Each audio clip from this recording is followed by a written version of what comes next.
Hi everyone, Agnes here. I'm going to read you a wonderful story from the book The Law and the Promise by Neville about a blind date and a marriage.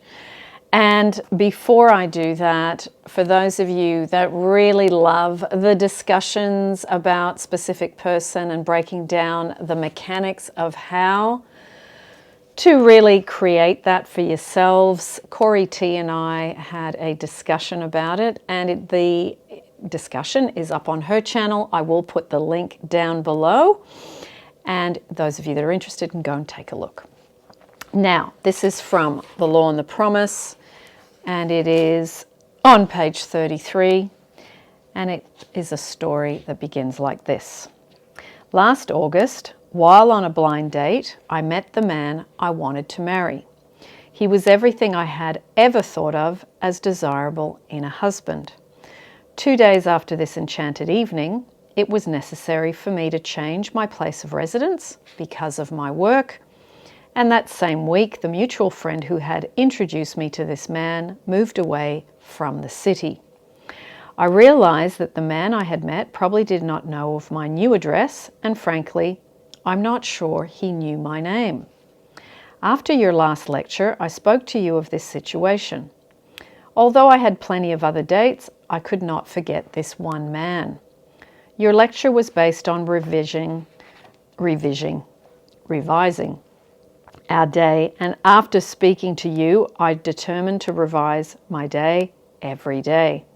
Before going to sleep that night, I felt I was in a different bed in my own home, as a married woman and not as a single working girl, sharing an apartment with 3 other girls. I twisted an imaginary wedding band on my imaginary left hand, saying over and over to myself, "This is wonderful, I really am Mrs. J.E." And I fell asleep in what was a moment before a waking dream. I repeated this imaginary scene for 1 month, night after night. The first week in October, he found me. On our second date, I knew my dreams were rightly placed. Your teaching tells us to live in the end of our desire until that desire becomes fact. So although I did not know how he felt towards me, I continued night after night living in the feeling of my dream realized. The results? In November, he proposed. In January, we announced our engagement. And the following May, we were married.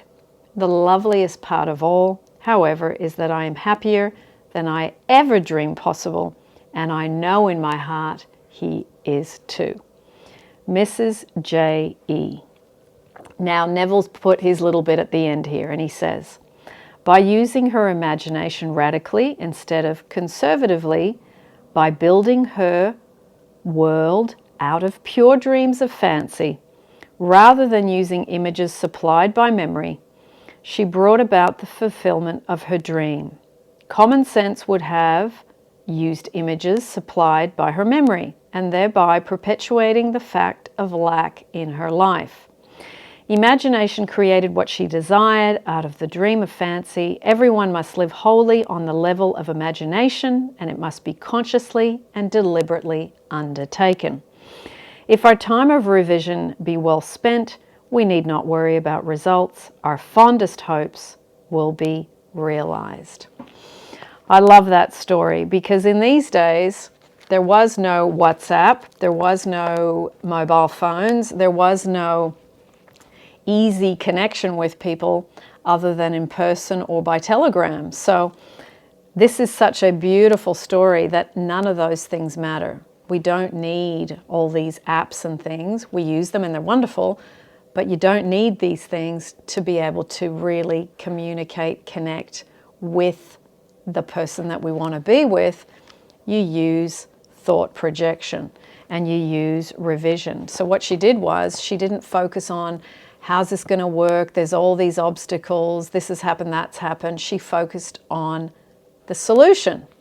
So if you can focus today with whatever problem you have on the solution, what would that be? And then, like Mrs. J.E., apply that and do it night after night to get to where you want to go.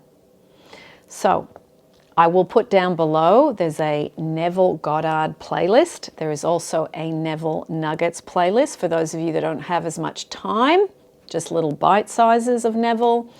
And I will also put down below the relationships playlist. There's lots of meditations and lots of wonderful stories that you can listen to. And there's also the specific person playlist, and I will add that down below as well. Lots of love, everyone, and I will see you, as always, in the next YouTube.